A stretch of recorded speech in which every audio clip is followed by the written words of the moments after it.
Now I want you to tell me how many cases are there. I want you to tell me whether who are the accused, who are the complainants. I want those details, and when you are going to complete this process and take action, because you have made a charge on us.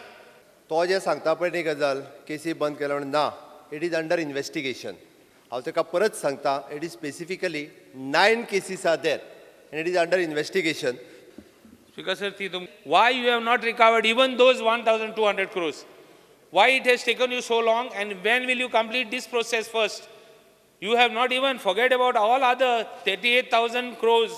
Now this is only 3 crores. I want you to tell me. I know you were not the chief minister. तो जो विषय सांगता which इजन committee appoint केल्ली 16 सीएंची ह्या विशयाचेर, आनी ताजें लिस्टय हांगासर आसा.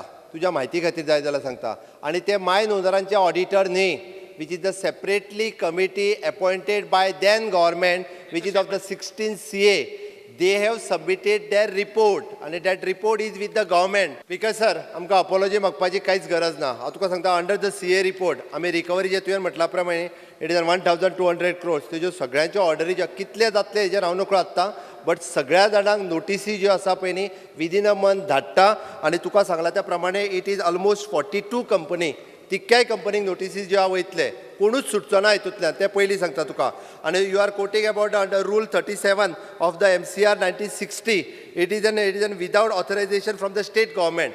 It is SIT investigation is going on. हितूंतलोय कोणूच सुटचो ना. आनी under the rule 38 which is an amalgamation of the leases. Okay, होय विशय जो आसा पळय न्हू, हितूंतल्योय सुप्रीम कोर्टान केसीस चालू आहा. त्या खातीर तुका ज्यो SITच्या अंडर जितक्यो केसीस चालू आहा पळय न्ही, एकूय केस जी आसा ती बंद जावंक ना. हांच्या कडल्यानूय रिकवरी करता, म्हणजे स्टेट गव्हर्मेंटाचो जो लॉस जाला पळय न्ही, तितकोय आमी रिकवरी करता.